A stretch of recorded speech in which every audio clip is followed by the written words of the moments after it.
Sixth grade, how are you doing today? We got us a little pretest review for your test tomorrow. So if you want to take out your pretest, grab your answers. I will do each of those problems so you'll be able to see how they're all done. And hopefully that will get you prepped for the test tomorrow. Let's see what we got here. Let's start off with problem number 1 here. I'd ask you for the digit in the hundreds place, which, ladies and gentlemen, let me do a couple of finagling here. If you remember, the first place after the decimal, that place right there is the tenths place. This is really big. Okay, that is the tenths place. And the second place after the decimal is the hundredths place. So the hundredths place is the 9. If they would ask you for the thousands place, it's that one, but the first place after the decimal is a 9. Problem number 2, the perimeter of a square is 44 centimeters. So hopefully this, remember, a square has all 4 sides that are equal. So the perimeter there is 44. So you need to know you have 4 equal sides. What number added to itself 4 times gives you 44. So that is a division problem. You're taking 44 and cutting it into 4 equal parts, and that would be 11. Now that's not your answer because it asked you what the area is, and the area of a square is side times side. So I'm going to multiply 11 times 11, and 11 times 11, get a lot of 11s here, is 121. It's 121 centimeters squared. That should be your answer for problem number 2. For problem number 3, and our quest will just keep changing some colors here. Remember, parentheses have to be done first. And when you add and subtract decimals, you line them up. So I have 0.25, and I am adding 1 to it. Where does the decimal and 1 go? It's after the 1. So when you line these up, it has to look like this. It's just like adding 25 cents to $1. You get $1.25. You get $1.25. And same thing with 10. You have to line up the decimals when you subtract. The 10 has to go on top because it's the first one. 10.00 minus $1.25. You have to do some borrowing, some carrying. This is 10 becomes a 9. This is 10. It becomes a 9. That's a 10. So you end up with a 5. You end up with a 7. Bring down your decimal and line them up, and you get 8. 8.75 would be your answer. Problem number 4. Change to something that's a little bit brighter for you. It's just multiplying decimals. And remember, with multiplying decimals, you are not lining them up. In this case, you know, those they do there, but they won't in your answer. That just so happens to be rule number 1 is you multiply like normal. So it's 12 times 12, which gives you, if you multiply it out, 144. Where does my decimal go? Well, the rule for multiplying decimals is to count decimal places. So there's 2 there, and there's another 2 there for a grand total of 4. So you have to start here and come back 4 places. So you're going to have to add a 0 there. The answer to that is 0.0144. 0.0144. That would be your answer for that one. Problems number 5 and 6.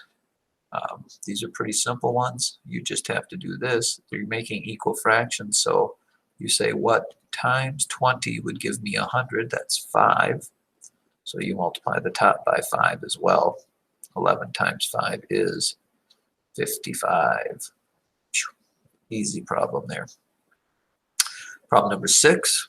We have to know what the square root of 36 is. What number times itself gives you 36? And that would be 6. So this whole thing just is a 6. And then it's 0.45 divided by 6. Remember, when you divide, when it's written like this, when you divide, you actually flip-flop the places. The 6 goes on the outside. the 0.45 goes on the inside. And remember, the rule of division with decimals is you bring up the decimal. Since 6 doesn't go into 4 and it's after that decimal, I need to put a 0 there to hold the place down. 6 goes into 45 7 times, which is 42. And I can't have remainders and I don't have fractions. I keep adding zeros till this works out. And 6 goes into 35 times. So 0.075 is my answer for problem number 6. Jump over here to problem number 7. Which figure is not a quadrilateral? And again, people, if you'd like to take notes, feel free. Some of this stuff, for example, your decimals, that would be a good idea. If you look in your notes, a quadrilateral, quad means 4. Okay, so these all have to be 4-sided shapes, and the one that is not a 4-sided shape would obviously be this triangle. So that would be letter C. Problem number 8. It's all, again, dealing with decimals here. You can't just look at it and see. Let's just do it. It's 0.2 plus 0.2, lining up the decimals. You get 0.4 for this side. This one's 0.2 times 0.2. Multiply like normal. There's 2 decimal places there, so you come back 2 places. This is 0.04. So if you're comparing 0.4 to 0.04, you could put a 0 here. It's like 40 cents compared to 4 cents. 8 would be greater than. Problem number 8 is greater than. Problem number 9, if I was keeping notes for myself, we've talked about this before. Mr. Hahn says tax or tip is multiplication. Okay, so to find the total price, ooh, this is a tough one. You're going to have to find the tax and then add it back onto this $24.95. So I need to find 6% times $24. Oops. $24.95. And 6% as a decimal is 0.06. If you put 0.6, that's 60%. You're going to pay a lot of tax. So let's do this. $24.95 times 0.06. Okay, just multiply 6 times $24.95. We get 30. 54 plus 3 is 57. Carry the 5. 24 plus 5 is 29. 6 times 2 is 12. Where is my decimal going to go there? Well, it is 2 places there and 2 more places there. That's 4 places. 1, 2, 3, 4. If you put the decimal there, you get 1.297. All right, now here, kids, remember, we are talking money here. If you're giving a tip here, or sales tax here, we don't have, this is 2 dimes, that's 9 pennies. We don't have a coin here for this 7. So that is why you have to round. If this number is a 5 or bigger, you have to add another penny onto your thing, and it is. So I'm going to pay $1.30 in sales tax. Okay, but it wanted total price. So I'm not done yet. I have to add this $1.30 onto my $24.95. $24.95 plus $1.30 is, looks like $26.25 is my total price. $26.25. So that is definitely something you could jot yourself and write yourself notes about. Problem number 10, children. If you remember this as well, this is one of the very few times I tell you I want you to do this mentally because it just makes it easier. You're multiplying by 100. It has 2 zeros. When you multiply by that, you just move the decimal 2 places for each one of those zeros. 2 places gives you an answer of 450. Just that easy. Tomorrow's test is probably going to be just exactly that, close to that same thing. So I would write myself some notes to say that. Problem number 11, this has got a lot of decimals in it. The notes I would tell myself is this. When you write this out as a division problem, the 0.08 changes places, they flip-flop. It's 1.2 being divided by 0.08. So it gets written like this, and if you look at your notes under decimals, you're not allowed to keep this decimal out here, so we have to move it all the way to the right. It moves 2 places, and this decimal has to move that same amount of places. So my decimal answer is going to go right here. And then I just divide it out. 8 goes into 12 once. Subtract, bring down, and 8 goes into 45 times. I don't have to go any farther because it worked out there. So the answer to this is 15. The answer to that is 15. Excuse me. Problem number 12, it's a simple fraction problem. You write them up and down. And then we have to make common denominators. What is the smallest thing that 2 and 5 go into? That is 10. 2 times 5 is 10, so 1 times 5 is 5. 5 times 2 is 10, so 1 times 2 is 2. We've run into a little snag here, boys and girls, because you cannot take 5 away from 2. So that's where borrowing comes from. We are subtracting here. So this becomes a 3. Remember, the rule is, okay, it's not just putting a 1 up there. You have to add the bottom to the top to get the new top number. So there's a 12 on top. 12 tenths.